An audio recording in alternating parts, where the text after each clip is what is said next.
I remember starting in the fire department. They said, "You've been divorced?" I said, "No." They said, "Well, once you become divorced, you'll be a real fireman." That was kind of almost the mantra, and I was like, absolutely not. Don't ever listen to that.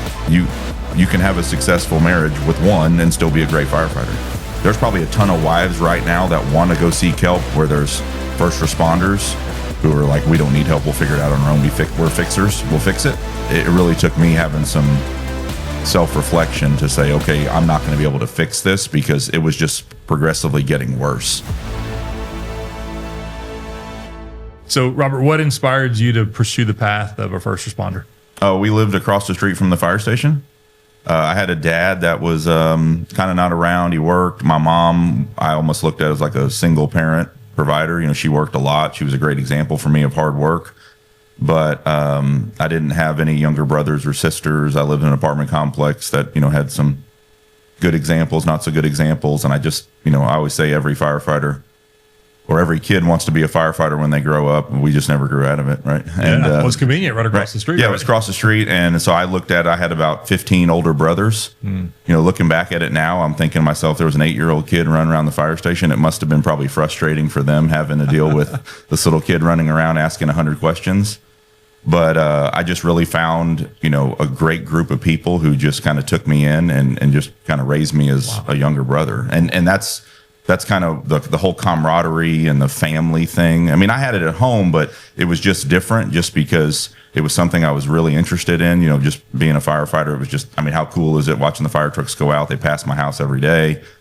And then for me, it was just getting to learn who they were as people and just kind of, you know, teaching me some life lessons and, you know, hard work and perseverance. And what city was this? I was here. It was at Ponderosa Fire Department. Yeah. Nice. Yep. And so you got a chance to see it right across the street, and then the fact that they were so inviting and letting you hang out. So you started experiencing that at a very young age. 8 years old. Wow. Yep. Wow. And so then obviously, you know, as an 8-year-old, they want to be astronauts too, and they have all these high dreams. But when did it get real for you? You know, when you're in high school, you know, at what point were you like, okay, this is definitely the way I think it was 8 years old. Wow. I mean, really, because there was no plan B for me. I couldn't get in the cadet class fast enough. You had to be 16. Then mom had to sign a form to say, sure, I'll let my kid run into burning buildings at 16. You know, my mom was a little on the, I was like, I don't know about that. But I mean, I think she knew, like, there's no way I'm going to stop this. I mean, this is all you've talked about forever. Wow. I mean, I had Legos as a kid. They were fire trucks. I mean, that was it. And that's all I ever wanted to be. So at 16, I joined the recruit academy. And at 20, I went to paramedic school. 21, I went to fire school, Texas A&M. And that was it. Like I said, there was no plan B for this guy. So you knew the strategic route to make yourself more marketable. You went that route. You ended up getting on with Houston at what year? 2001. In 2001, are you guys married at this point yet? No. We got married in 2004. All right, so just a few years later. So tell me about the beginning of the marriage. I mean, here you are. You're already 3 years into it before you guys get married. So you're starting to get that schedule down. It's becoming, you know, common for you now. You know, introducing a new marriage. And what were your thoughts of marrying this guy that you're not going to see, you know, all as much as you probably would like? Well, our marriage definitely started off very untraditionally. I was in PA school at that time, and I started my rotation. So I actually didn't give up my apartment down in the medical center. And so we kind of lived separately for nearly the first year of our marriage. We would see each other on the weekends, or he would come and stay at my apartment because all of my rotations were either in the medical center or out of town. So I spent almost 12 weeks in another cities going through my rotations and doing things. So we kind of made everything work. And that first year was pretty rough, but I say that's why we survived it, is because we really didn't see each other too much. Yeah. So we were excited to see each other when we did. Yeah. So from the beginning, you've got a lot of time apart from each other. Right. So when you do come together, it's absence makes the heart grow fonder. So Absolutely. you guys are really soaking it up. So this goes on for many years. Tell me, how long until you expected your first daughter? Ooh, 2004, first kid, 2007. So now tell me the dynamic that introduces to the table, because obviously you're going to have to be home a little bit more. Yes. So, well, we decided before we had kids that we would try our very best not to put them in daycare. So we worked around each other. We both work shift work. So I would work my 12-hour shifts and I would work my schedule around his. Our scheduler allowed that. So we could choose the days we worked. So he worked his 9 days a month. I worked 12 to 13 days a month. So we kind of handed off the babies. You know, he would come home in the morning. I'd say, here they are. They've been fed. I run off to work. And we did this for many, many years. The kids never went to daycare. So in the beginning of our marriage, especially when he was as a paramedic riding on the box in HFD was really challenging because he wasn't sleeping. He'd then have to come home, try to take care of the kids, stay awake during the day, and then of course go back again the next day. But we made it work. He would bring the kids to work and have dinner when I was on night shift. And so we really did everything we could. But ultimately in the beginning, we really only saw each other maybe 3 to 4 days a month. Wow. So a hard worker, obviously, and willing to sacrifice to keep your kids out of daycare and quality time with the girls. From the early, points of the marriage there, what stresses did you start to have to figure out how to, either brush under the rug or work out? Tell me about the buildup that was starting to happen at that point. Oh, man. I don't know. I mean, there's probably resentment of time not being spent together as a family or just one-on-one with us. So there was a lot of that. I mean, we really didn't, in the beginning, we kind of struggled with money because I wasn't making very much in the beginning. Well, I was not making anything in school. And then he's working 3 jobs to support us. So I think there was a lot of that. It was a lot of, how are we going to afford this? How are we going to afford that? And then how are we ever going to see each other and spend time together? So those were probably a lot of the arguments early on in our marriage. Yeah, I think it was, there was never time for us. Even in the 3 years from when we got married in 04 to our first kid in 07, I felt like looking back, we weren't intentional about date nights. We didn't go on vacations. It was just work. Yeah. And, she was still in school. And we got married in between her didactic and clinical rotation. So 13 months of hard labor. I had 1 week off before I started 18 months or 15 months of rotations, and then the stress of being in school. And then, then I got a job and then we decided to have a family, and then the family came very quickly. Right. So I started working in July and we got pregnant in August. So then the baby came in May. So it was everything seemed like it was rushing at us at one time. So there wasn't a lot of time for us. Again, he was working 3 jobs while I was working in school and working night shifts and day shifts and flip-flopping around. So there was just a lot of, resentment to not spending time together. So a lot of our arguments and early on were just revolving around frustration. Even at that time, I don't even think we recognized that's what it was. Right. We were just fighting for whatever, just something stupid that usually, couples fight over and that has nothing to do with the real reason you're fighting. Yeah. And, looking back, as she says it now, I really start, thinking back to even then, oh yeah, we really didn't spend a lot of time together. A lot of the, she would take the girls to the hospital with her and I'd pick them up in the ER dock and they're both standing there with their iPads and a Starbucks, when they were hot little. chocolate waiting, and they'd get out and hop right in my truck. And then I would be on my way home, pick them up and take them to school. Yeah. Because they'd have to get up early and go with her to work. And luckily, she had a great place that she worked with that was welcoming and allowing that transition to happen. I don't know if today's other places that, where people work, that would be acceptable. But, she had some great people she worked with that were kind of accepting to, help us out as a family. Yeah. So as a family, you're all sacrificing. Obviously, you're both sacrificing, but the girls are sacrificing too. What was starting to be the breaking point of when you guys had to, say we can't do it on our own, we're going to need some outside help? So May of 2013, I got hurt. I had a 2-story wall collapse on me. I had a subdural brain bleed, broke 11 bones, and I was out of work for almost 6 months to the day. We had never spent 6 months in a row together. And I think sometimes the whole absence makes the heart grow fonder, like you said, but separation allows you to kind of spend some time to yourself, reset, where, I couldn't even take care of myself. She was showering me. I couldn't get out of a recliner and I was completely helpless. Now back to saying I was a guy who worked 3 jobs, completely independent. Now I am, I'm helpless. Yeah. And I have been ripped away from the only thing I knew, back to the point of there was no plan B. I was going to be a firefighter. I didn't know if I would even return to that job. I didn't know what the future was going to look like as I'm laying in a brace with all these fractures, and everything created problems. And that was just resentment from not spending time together turned into resentment for I can't even help myself. And we fought about everything. And I really think that it got to a point where we looked at each other and we were like, this isn't going to work. And for me, we'd only been married 9 years then. And divorce wasn't an option. In my mind, I'm like, we can get help. But, our whole life as first responders, I'm tough. We'll figure it out. And I remember starting in the fire department. They said, "You've been divorced?" I said, "No." They said, "Well, once you become divorced, you'll be a real fireman." And it was just, that was kind of almost the mantra. And I was like, absolutely not. Because I had an amazing mentor who told me, don't ever listen to that. You can have a successful marriage with one and still be a great firefighter. And for me, that's what kind of resonated to me was, I'm not going to be a statistic. And this is a bump in the road, but this is a bump we can't get over on our own. So we're going to need some help. And I think where there's a lot of firefighters there's probably a ton of wives right now that want to go seek help, where there's first responders who are like, I don't need it, because it's kind of that mantra of, we don't need help. We'll figure it out on our own. We're fixers. We'll fix it.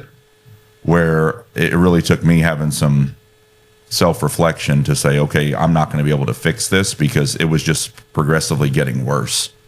And then I was like, if we're going to make this successful and we're going to go forward with a happy marriage for our kids and our families, okay, I'm going to throw up the white towel. Yeah. 6 months is a lot of quality time together. It is. Well, and on the flip side of that coin, I was completely overwhelmed, right? I'm trying to take care of him. I'm trying to take care of two little kids. One was in kindergarten. The other one was like 4 years old. So, and she was doing Mother's Day out. At least I had her, going somewhere at some point during the day to get some help. And, trying to take care of a grown human being who's 6'5", who can't get into bed. I'm having to put him in a recliner every night to sleep. There was just so many things, so many factors. And we had great help. Don't get me wrong. The firefighter network is amazing when something happens. So, for nearly 6 months, we had breakfast, lunch, and dinner provided by different firefighters. They had, a meal train going, and things were constantly being delivered. We actually had to buy an extra freezer so I could keep food. His mom, my mom, amazing. They came and helped us. But, even with all of that help, it was just completely overwhelming for me to try to still work, take care of an entire family. It was just something, as you reflect back on, you realize how hard it was. And then to even add conflict on top of that, conflict that we couldn't figure out how to get through. I started looking for counseling, and I asked him if he would go, and he was absolutely willing. And that was a surprise to me too, given, my father figure, right? Yeah. It was like nothing getting through that stone cold man, right? So for him to be so willing was just fantastic. And I knew he really wanted to make our marriage work, right? Yeah. That told me everything, because I went to the counseling session the first time by myself. And I started talking to her, and she said, well, he's willing to come. And she said, then you won't have any problem making your marriage work. Wow. She said, as a man, men do not want help. They typically don't want anyone telling them what to do or how to make anything work. Wow. So just the fact that he was willing to go, she already knew. She already knew. Odds are in your favor. Yeah. Wow. Do you guys know, this is in 2022, what the divorce rate of firefighters was? I'm sure it's more now, but you have a guesstimate. So 60 to 75% of first responders end up in divorce. And that was in 2022. Wow. So it's probably closer to the 75% number now in 2026. That's a huge number. And I think what you just said is probably the biggest reason why. We're fixers. Firefighters can fix it on their own. We don't need outside help. And so that pride keeps them from even going to see somebody, even if you have a willing partner who wants to go see someone, if it takes two to tango, right? So the fact that Robert was willing to do that, at what point was that within that 6 month time at home that he... I don't remember. It was probably 3 to 4 months in. Yeah, it was probably getting 3 to closer 4 to the months in. end. Because if you think about where you were physically, of actually physically being able to go somewhere like that. So it must have been towards where you could actually, get out of the house a little bit more. Yeah. Yeah. Because I think in the beginning, we were overwhelmed with support, right? We had friends coming by all the time. People wanted to visit. People wanted to help, provide lots of meals, all those things. So there was constant flow of people coming. So, but, we were putting on a show as people would come over, like everything's great. And, and then by the end of the day, the frustrations of not being able to help myself, her being overwhelmed, taking care of 3 people and keeping the house in order. And going to work, and all those other things. And then when she would go to work, I'm home alone, can't help myself, can't do anything. And that, the helpless feeling was it just wore on me. And then she would come home, and then here's everything you need to do, because I've been completely worthless all day. And it just kind of, piled on. And it was probably near the end before I went back to work. So many emotions that you're both going through. You've got guilt of not being able to, do what you normally used to do. Tell me about before you sought help, how were the girls doing at that time, seeing this conflict in the house? Oh, they never saw it. We've never, I don't think they've ever truly seen us fight, even not until now. I mean, they would probably say we've had some discussions, in the house, but they've never seen us fight. We've always tried to keep that separate from them. Yeah. And you probably did a good job with your professional lives as well of keeping it hidden too. Is that correct? Oh, absolutely. Yeah. I mean, we've never been one to kind of, show what goes on, behind the curtain. Yeah. Just because I don't think it's anybody else's problem. Yeah.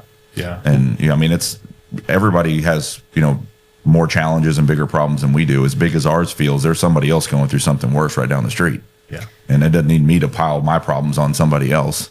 But I think to that point, you've been pretty vulnerable over the last few years, sharing his story with people that he feels are in the same situation as we were, which I find pretty amazing. Yeah.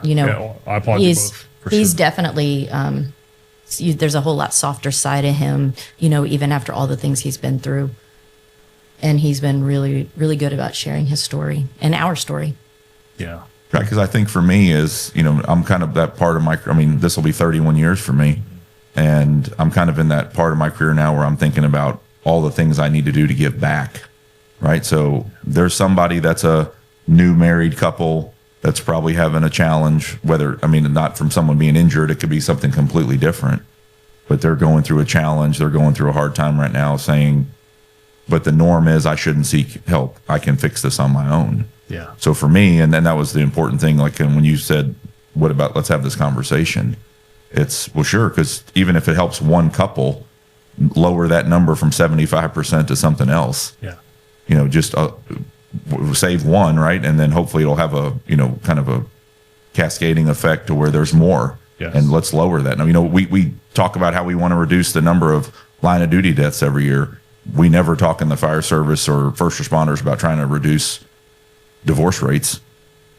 And you guys are hugely instrumental in the influence you have over a lot of fire departments and under multiple departments to see you being vulnerable and brave like this to share your story with what worked. You're absolutely right. Hopefully it's a domino effect where it becomes more the norm because, as we just said, the odds are stacked against every single person that works with you. 75%. Huge.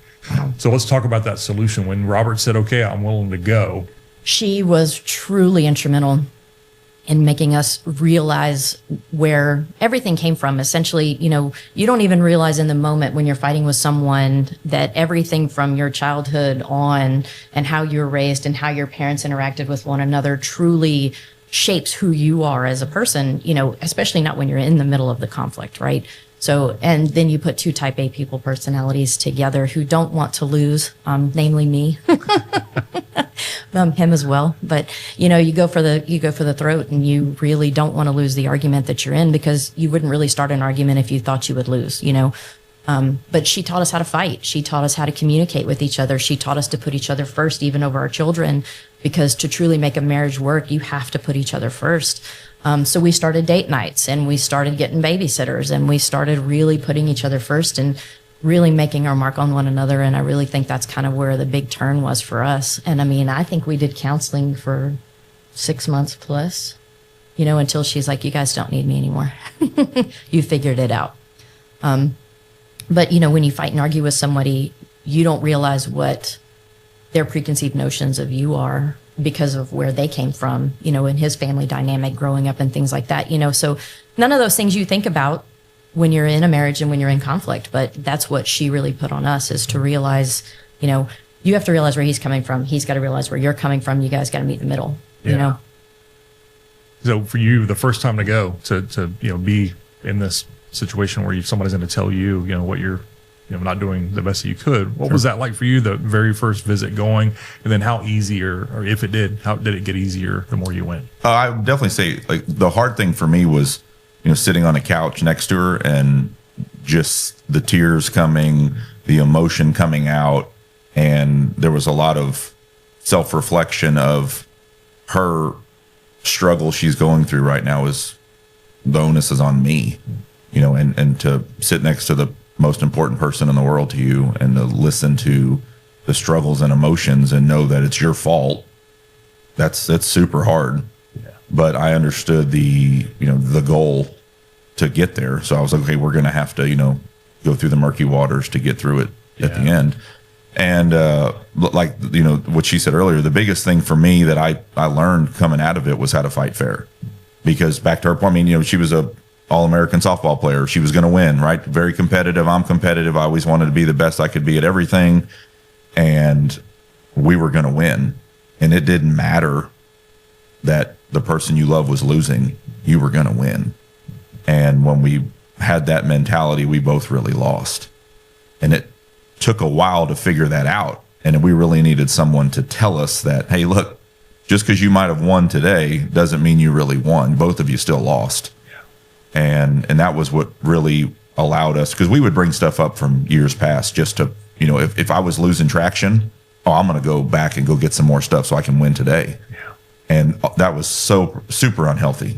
Mm-hmm. And that was where she's like, you can't do that. Like, and it's kind of crazy to think, like, we went to counseling to learn how to fight better. Yeah. But that's really what it comes down to, because conflict's going to happen. Yeah. But it's about how you're going to handle the conflict in the moment.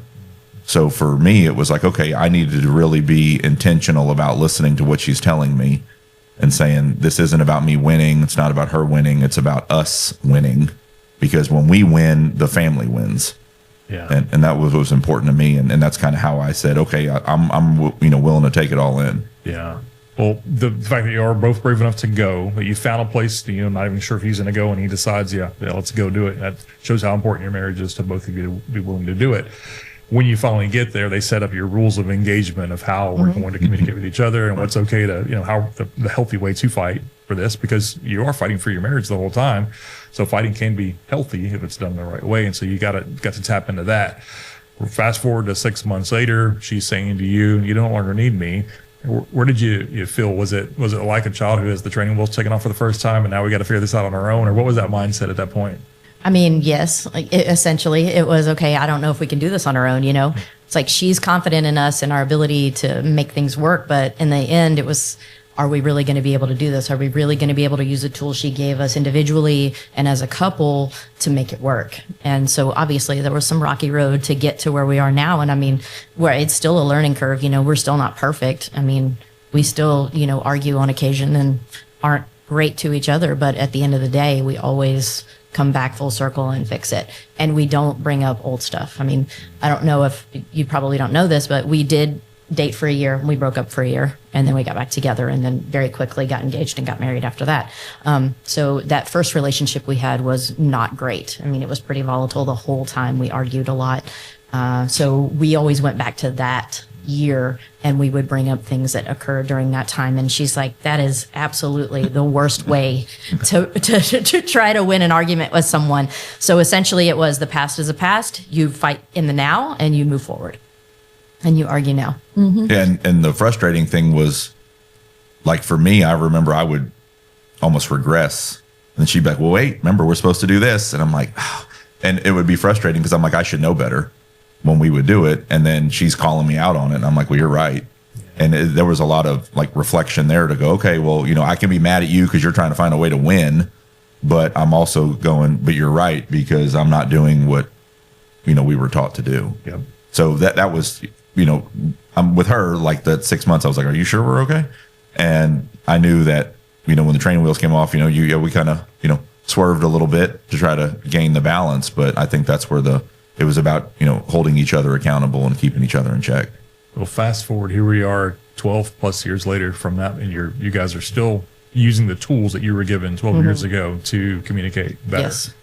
And it's like a firefighter, you're trained how to use this tool, but if you don't use it the correct way, it's useless. So you have the tools, you use it in the right way. And now in 2026, more than ever, there are more resources and tools to help situations like this. Mm-hmm. And one of your departments engages with is Lona. Yep. Yeah. And so she is a Grace and Guidance. Grace Guidance is a organization that's available to your entire staff. Right. She specializes in this kind of stuff. And so for any firefighter or spouse listening to this, that, our marriage could be better. We might be on that because, Lord forbid, it's already at that point where divorce papers are signed and there. But even at that point, there's still hope, I feel.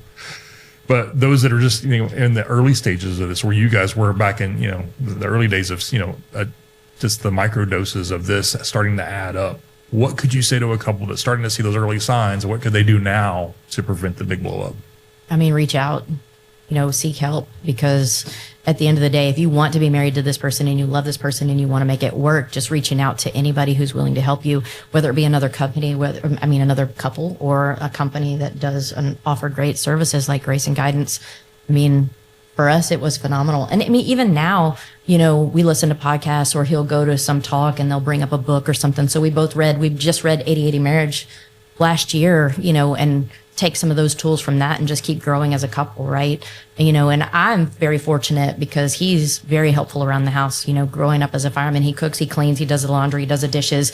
So it isn't like I don't have somebody helping me do all the things at home. So I think that's what really helps our marriage too. We don't fight about little things like that. We don't fight about, these are your jobs, these are my jobs. We both do everything. I help him clean the pool. I do things outside where, people divide their marriage into these realms of what you do, what I do, what we do as a couple. And we just try to do everything together. And we learned that from her. And then of course, re-encouraged with 80/80 Marriage. So it's, just seek help from somebody. Yeah. You got some resources that you've tapped into, and what you're saying to me now is, it wasn't a one and done. We continue to work on. Absolutely. Right. We're always a work in progress. There's always things we can do better and be better with each other. And we definitely prioritize date night. We go out once a week, and sometimes our kids are like, you guys just go on a date. We're good. So sometimes it's twice a week, and we try to vacation together. We always, once a year we vacation alone. Once a year we vacation with friends. Once a year we vacation with the kids. Yeah. We just do things to try to, and we try to be a good example for our children, Yeah. Well, obviously there's no perfect marriage because we all are works in progress. Right. Something that I like to ask my girls, and then I feel like if you ask your girls, you'd get the same responses. Does our marriage make you excited to get married one day, or not look forward to getting married one day? So the tools that you've been able to implement to show your girls proper communication, the way that mommy and daddy share responsibilities, I have a feeling that they would give us, the positive response of it. It makes them excited. So kudos to you guys. Thank you for being willing to drop the pride and to go seek help, and the constant work that you're doing. I know that you're an inspiration to other couples who are in a dark place right now that think it's hopeless, and you're living proof that there is hope out there. Mm-hmm. There sure is. Yeah, absolutely. Yeah, and just in closing, one of the things I always said was, there's nothing normal about the thought of marriage when you take two completely independent people, cram them together, stick them in a house, and say, go figure it out. When you look at it like that, it's like, good luck.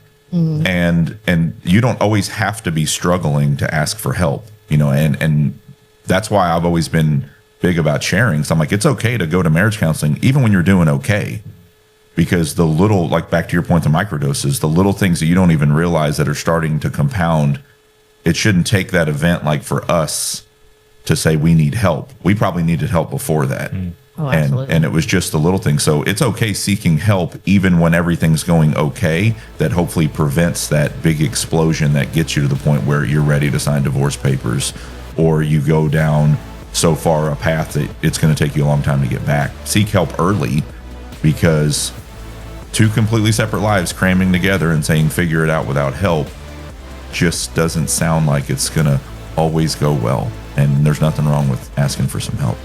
Great insight. Thank you both so much for willing to talk about this topic and to encourage others. Thanks. Thank you. Yeah. Awesome. There's a